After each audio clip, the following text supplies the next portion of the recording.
Pile సమస్యతో బాధపడుతున్నారా? ఇప్పుడు లేజర్ చికిత్సతో ట్రీట్మెంట్ రేంజ్ హాస్పిటల్స్ లో శాశ్వత పరిష్కారం. ఇప్పుడే సంప్రదించండి. అమరావతి రాజధాని నిర్మాణ ప్రణాళికకు సంబంధించి ప్రత్యేక కార్యాచరణని అమలు చేయడంలో ఏపీసీఆర్డీఏ, అమరావతి డెవలప్మెంట్ కార్పొరేషన్ రెండు కూడా పోటాపోటీగా వ్యవహరిస్తాయి. ప్రస్తుతం అమరావతి డెవలప్మెంట్ కార్పొరేషన్ అమరావతి నగర సుందరీకరణకి సంబంధించి 3 రకాల కన్సల్టెంట్ల నియామకం పైన ఫోకస్ పెట్టింది.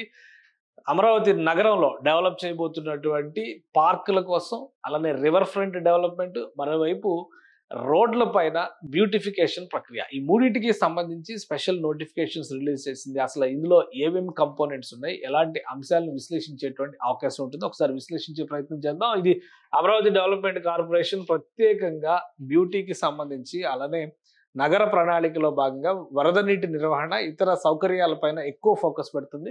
ఆ క్రమంలోనే అమరావతి డెవలప్మెంట్ కార్పొరేషన్ కొన్ని ప్రత్యేకమైనటువంటి బాధ్యతల్ని రాష్ట్ర ప్రభుత్వం అప్పగించింది. దీనికి సంబంధించినటువంటి టెండర్ల ఫ్లోటింగ్ ప్రక్రియ కూడా మొదలుపెట్టేసింది.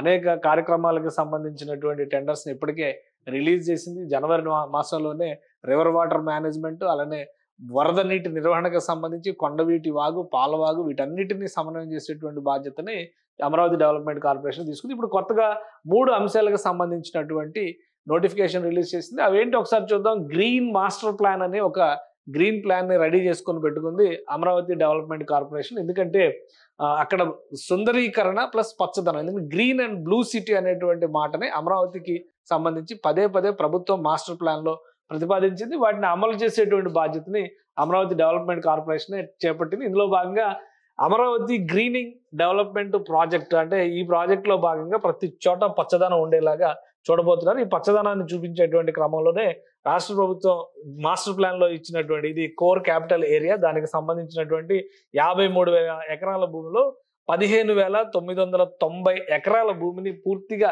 గ్రీనరీ, అంటే 30% ఆఫ్ ల్యాండ్, ఈ టోటల్ ల్యాండ్ లో 30% ఆఫ్ ల్యాండ్ ని గ్రీనరీకే కేటాయించాలని ప్రభుత్వం నిర్ణయించింది. కాబట్టి ఈ గ్రీనరీ ఎలా అమలు చేయాలి?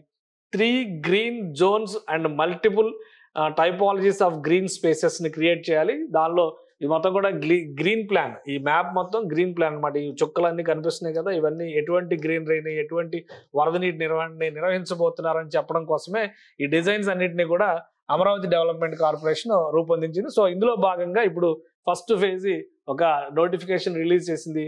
Proposal for avenue plantations with beautification and medium and junction plantations with beautification in trunk roads in Amaravati. ఎందుకంటే అమరావతిలో మొత్తం 38 రకాల ట్రంక్ రోడ్స్ నిర్మిస్తున్నారు. Arterial roads, sub arterial roads, main roads, ఇవన్నీ కలిపి ఒక 38 రకాల రహదారి వ్యవస్థ ఉంది. ప్రతి చోట గ్రీనరీ ఉండాల్సింది అనేది ప్రణాళిక. దానికోసమే ఈ ప్లాన్ రూపొందించారు. ఈ రోడ్స్ పరంగా చూస్తే E1, E2, E3 అంటే సీడ్ యాక్సిస్ రోడ్ అనమాట. E4, E5 అని మొత్తం 16 రోడ్లు ఇక్కడ కనిపిస్తున్నాయి. ఇవన్నీ నార్త్ రోడ్లు, ఇవి ఒక 18 రోడ్లు కనిపిస్తున్నాయి.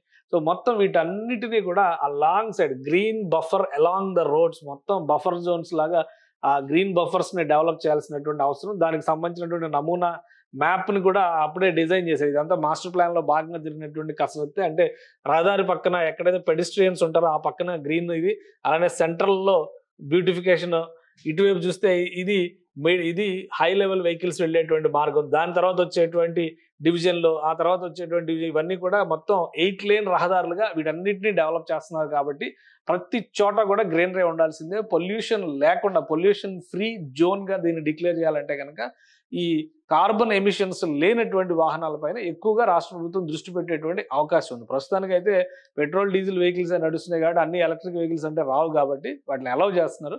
కాకపోతే క్రమక్రమంగా వాటిని పూర్తిగా నిర్మూలించాలి. గ్రీన్ బెల్ట్ డెవలప్మెంట్ చేసేటువంటి క్రమంలోనే ఇవన్నీ కూడా, ఈ కాన్సెప్ట్స్ అన్ని కూడా తీసుకున్నారు. సో ఈ మోడల్లో డెవలప్మెంట్ కోసం కొన్ని నమూనా చిత్రాలను రూపొందించారు. ఈ విధంగా ఉంటుంది భవిష్యత్తు అమరావతి. అక్కడ వాడేటువంటి పూల మొక్కలకు సంబంధించినటువంటి డీటెయిల్స్ కూడా పెట్టారు. ఇది softscape design proposal for seed axis road, E3లో ఉన్నటువంటి మెయిన్ రోడ్ ఇదే అవుతుంది అమరావతిలో.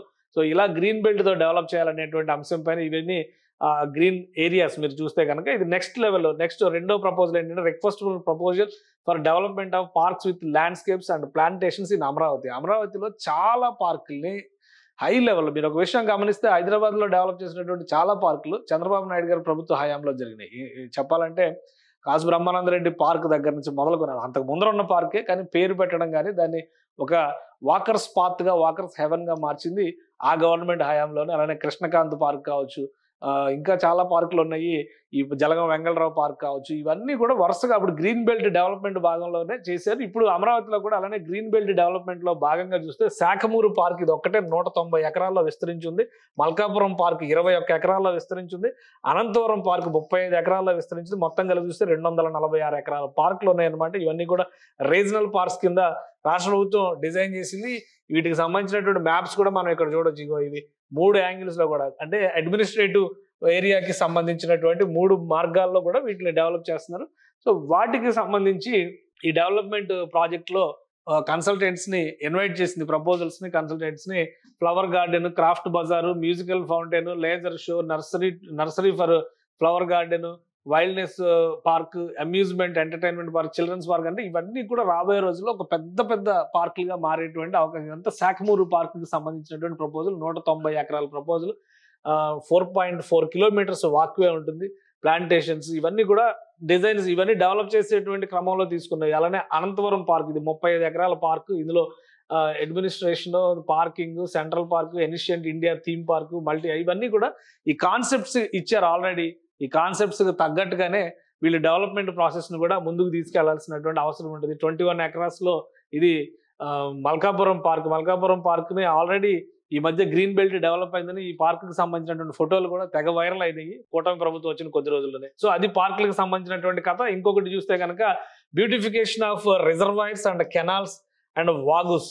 దీనిలోనే రివర్ ఫ్రంట్ అనేటువంటి కాన్సెప్ట్ కూడా ఉంది. రివర్ ఫ్రంట్ కూడా డెవలప్ చేయాలనేటువంటి దానికి సంబంధించినటువంటి ప్రపోజల్స్ ని ఇన్వైట్ చేస్తుంది అమరావతి డెవలప్మెంట్ కార్పొరేషన్. సో ఈ కెనాల్స్ కి సంబంధించినటువంటి డీటెయిల్స్ ఏమున్నాయో ఒకసారి చూద్దాం. ఇందులో ప్రపోజ్ చేసినటువంటి వాటిలో కెనాల్స్ కి సంబంధించిన green buffer along with Kondaveeti Vagu, Palavagu and gravity canal, 3 ప్రధానమైనటువంటి కాలువలు అమరావతిలో వస్తున్నాయి. ఒకటి ఏంటంటే రివర్ వాటర్ మేనేజ్మెంట్ లో భాగంగా కొండవీటి వాగుకు సంబంధించినటువంటి నీటిని ప్రకాశం బ్యారేజ్ కి ఎగువన కనెక్ట్ చేసేటువంటి ప్రాజెక్ట్ ఆల్రెడీ కంప్లీట్ అయింది. దాని లిఫ్ట్ ఇరిగేషన్ కూడా కాలువల వెడల్పు చేసేటువంటి ప్రక్రియ నడుస్తుంది. దానికి సంబంధించి టెండర్స్ కూడా ఫైనల్ అయింది, పనులు అలాట్మెంట్ కూడా జరిగింది, జనవరిలోనే కంప్లీట్ అయింది. తర్వాత పాలవాగుకు సంబంధించినటువంటి నీటి నిర్వహణ కూడా అమరావతి డెవలప్మెంట్ కార్పొరేషన్ పరిధిలోనే జరుగుతుంది. దానిపైన ఫోకస్. ఇంకోటి గ్రావిటీ కెనాల్ ఒకటి తవ్వుతున్నారు. ఇది కృష్ణా నదికి ఎగువ నుంచి వచ్చి అమరావతి నగరంలోంచి, ఇప్పుడు ఏదైతే గ్రాఫిక్స్ లో మనం చూస్తూ ఉన్నామో అమరావతి సెక్రటేరియట్ ఐకానిక్ బిల్డింగ్స్ మధ్యలోంచి కొన్ని కాలువల రూపంలో వెళ్తున్నటువంటి మార్గాలన్నీ కూడా ఈ గ్రావిటీ కెనాల్. దీంతో ఇది సీడ్ యాక్సిస్ రోడ్డుకి సమాంతరంగా వచ్చేటువంటి కాలువ.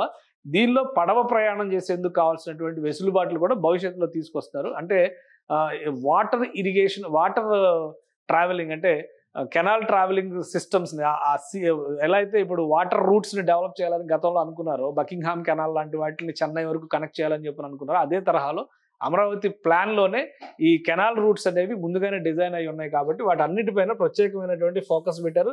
Palavagu canal spreads of 16.7 kilometres with ranging from 20 to 30 metres. ఇది పాలవాగుది. అలానే కేవీ కెనాల్ సెక్షన్. ఇంకొకటి గ్రావిటీ కెనాల్ 8 కిలోమీటర్లు ప్రపోజ్ చేశారు. అది ఈ మొత్తం 15 ఎకరాల్లో ఉన్నటువంటి మార్గాలు, వాటికి సంబంధించినటువంటి మ్యాప్స్. తర్వాత రివర్ ఫ్రంట్ బ్యూటిఫికేషన్, అంటే కాలువకి సంబంధించినటువంటి ఒడ్డు ఇక్కడ ఉంటే బఫర్ జోన్ కొంత వదిలేసి ఆ ఎగువ మొత్తం కూడా గ్రీనరీ డెవలప్మెంట్ ఉంటుంది, అటు ఇటు 2 వైపులా కూడా. సో ఇవన్నీ కూడా గ్రీన్ బెల్ట్ డెవలప్మెంట్, ఎకాలజీని కాపాడేటువంటి క్రమంలో ఆ చుట్టుపక్కల ఎలాంటి మొక్కలు, పర్యావరణ హితమైనటువంటి మొక్కలు ఎలాంటి వాటిని పెంచాలి, ఏ మొక్కలను పెంచితే groundwater levels, water tables దెబ్బతినకుండా ఉంటాయి, వీటన్నిటిపైన కూడా సమగ్ర అధ్యయనం చేశారు. ఇందులో కరెక్ట్ గా పనిచేయగలిగేటువంటి కన్సల్టెంట్స్ కోసం ఇప్పుడు అమరావతి డెవలప్మెంట్ కార్పొరేషన్ ఈ నోటిఫికేషన్ రిలీజ్ చేసింది. మొత్తం ఈ కెనాల్స్ కి సంబంధించినటువంటి details Anantavaram to Sakhamuru to Neerukonda to Krishnayapalem. So ఇవన్నీ కూడా డీటెయిల్ గా ఈ ప్లాన్ లో ఇచ్చారు. పార్టిసిపేట్ చేసేటువంటి వాళ్ళు దానికి తగ్గట్టుగా తమ ప్రపోజల్స్ ని పంపించాల్సి ఉంటుంది. నీరుకొండ రిజర్వాయర్ అమరావతిలో ఓన్లీ ప్రకాశం బ్యారేజ్ దగ్గర స్టోర్ అయ్యే నీళ్ల మీద డిపెండ్ అవుతుంది అనుకుంటే పొరపాటు. ఇలాంటి రిజర్వాయర్లు 3 ఉన్నాయి. అమరావతి పట్టణం ఏదైతే ఈ నగరానికి ప్లాన్ చేస్తారో ఇలాంటి రిజర్వాయర్లు 3 ఉన్నాయి. ఇవి కాకుండా పైన వైకుంఠపురం దగ్గర బ్యారేజ్ లాంటివి కడితే కనుక అక్కడి నుంచి వచ్చేటువంటి వాటర్ కూడా అమరావతికి తాగునీటికి ఎట్టి పరిస్థితిలో కొరత ఉండదు అనేటువంటి పిక్చర్ అక్కడ క్రియేట్ అయింది. సో వీటన్నిటిని కూడా ఈ రిజర్వాయర్స్ బ్యూటిఫికేషన్, ఆ సరౌండింగ్స్, కృష్ణాయపాలెం రిజర్వాయర్, ఇది ఇందాక చూసిందేమో నీరుకొండ రిజర్వాయర్. సో వీటిని ఏ విధంగా మనం డెవలప్ చేయాలనేటువంటి ఆలోచన కోసం ప్రపోజల్ పెట్టింది. దీంతో పాటు proposal for river front development in Amaravati, ఇది చాలా కీ ఫ్యాక్టర్ అవుతుంది. అమరావతికి ఏదైతే నదికి అభిముఖంగా అడ్మినిస్ట్రేటివ్ క్యాపిటల్ డెవలప్ అవుతుందో దానికి సంబంధించినటువంటి ప్రపోజల్స్ ఇవి. Riverfront trails, riverfront promenades, అలానే riverfront streets, scenic drives, biodiversity parks, river markets, theme parks, river museum, ఇవన్నీ కాన్సెప్ట్స్ రాబోతున్నాయి. Greening development along Krishna riverside for 25 kilometres with 100 metres width. అంటే 100 మీటర్ల వెడల్పుతో 25 కిలోమీటర్ల పొడవున అమరావతి నగరం విస్తరించి ఉండాలంటే కృష్ణానది ప్రకాశం బ్యారేజ్ను మొదలుకొని ఎగువన 25 కిలోమీటర్ల వరకు ఒక బ్రహ్మాండమైనటువంటి గ్రీన్ బెల్ట్ డెవలప్ చేసి ఏవైతే గ్రాఫిక్స్ లో చూపిస్తున్నారో ఇవన్నీ కూడా రియాలిటీలో తీసుకొచ్చేటువంటి ప్రణాళికలు ఇవి. ఎందుకంటే ఒక చిన్న గేటెడ్ కమ్యూనిటీకి మనకి ఏవైతే వాళ్ళు బ్రోచర్లో ఇస్తారో అది రాకపోతే ప్లాట్ కొన్న ఓనర్లు వదిలిపెట్టరు కదా. సో అమరావతి నగర నమూనా విషయంలో కూడా ఏవైతే డిజైన్స్ చూపించారో విభాగాలుగా విభజించి మరి వాటికి ఇవన్నీ ఇప్పుడు తయారు చేసినటువంటి ప్రపోజల్స్ కావు. ఇవి 2017-18 నాటికి రెడీ అయినటువంటి ప్రపోజల్స్. అమలు చేయడానికి ఇన్ని సంవత్సరాలు పట్టింది. సో వీటిని యాజ్ ఇట్ ఈస్గా అమలు చేస్తే ఒక 2 ఏళ్లలో beautiful green and blue city అక్కడ ఆవిష్కృతం అయ్యేటువంటి అవకాశాలు అయితే పుష్కలంగా ఉన్నాయి. వీటికి సంబంధించినటువంటి కన్సల్టెంట్స్ని ఇప్పుడు ఇన్వైట్ చేసింది అమరావతికి సంబంధించి అమరావతి నిర్మాణంలో భాగం చేసుకునేటువంటి సంస్థల్ని అమరావతి డెవలప్మెంట్ కార్పొరేషన్ ఇన్వైట్ చేసింది. ఎవరెవరు వస్తారు దాన్ని ప్రొసీజర్ ప్రకారం ఫైనల్ కన్క్లూజన్ చేసిన తర్వాత రాష్ట్ర ప్రభుత్వం కన్సెంట్తో అమరావతి డెవలప్మెంట్ కార్పొరేషన్ L1ని డిక్లేర్ చేస్తుంది. ఆ తర్వాత పనులు మొదలవుతాయి. అంటే ఒక విషయం గమనించాల్సింది ఏంటంటే బేసిక్ ఎమ్యూనిటీస్ క్రియేషన్లో ఉండేటువంటి సంస్థలు వాటికి పనులు అలాట్మెంట్ అయిపోయినాయి. ఆగిపోయినటువంటి నిర్మాణాలను కొనసాగించడం, అలానే ప్రాథమిక దశలో ఉన్నటువంటి నిర్మాణాలను కొనసాగించడం, ఈ రెండింటికి సంబంధించినటువంటి పనులు కూడా అలాట్ అయిపోయినాయి. ఆల్రెడీ అక్కడ జరుగుతున్నాయి ఆ పనులు. తర్వాత ఇప్పుడు బ్యూటిఫికేషన్కి సంబంధించినటువంటి పనుల్ని కాల్ఫర్ చేసింది. వీటికంటే ముందు ఇంకోటి ఏంటంటే ఐకానిక్ స్ట్రక్చర్స్గా చెప్పినటువంటి వాటిలో L1లు ఫైనల్ అయి ఉన్నాయి. బహుశా ఒక వారం 10 రోజుల్లో అవి డిక్లేర్ చేయొచ్చు. ఆ పనులు కూడా మొదలవుతాయి. ఆ తర్వాత ఈ బ్యూటిఫికేషన్ వరకు ప్యారలల్గా 4 విభాగాలుగా విభజించినటువంటి నగర రూపాన్ని ఇచ్చేటువంటి క్రమంలో అమరావతికి సంబంధించినటువంటి నగర స్వరూపాన్ని ఆవిష్కరించేటువంటి క్రమంలో 4 విభాగాలుగా విభజించినటువంటి పని విభజన ఇక్కడ జరిగింది. అన్ని వర్క్స్ అలాట్మెంట్ అయిన తర్వాత ప్యారలల్గా అందరూ పనులు ప్రారంభించిన తర్వాత 2 నుంచి 3 ఏళ్లలో అమరావతి నగర స్వరూపం ఆవిష్కారం కావాలన్నది ప్రభుత్వ ఆకాంక్ష. దానికి తగ్గట్టుగా అటు ఏపీ CRDA కానీ ఇటు అమరావతి డెవలప్మెంట్ కార్పొరేషన్ కానీ శాయశక్తిలో పనిచేస్తున్నాయని అర్థం చేసుకోవచ్చు.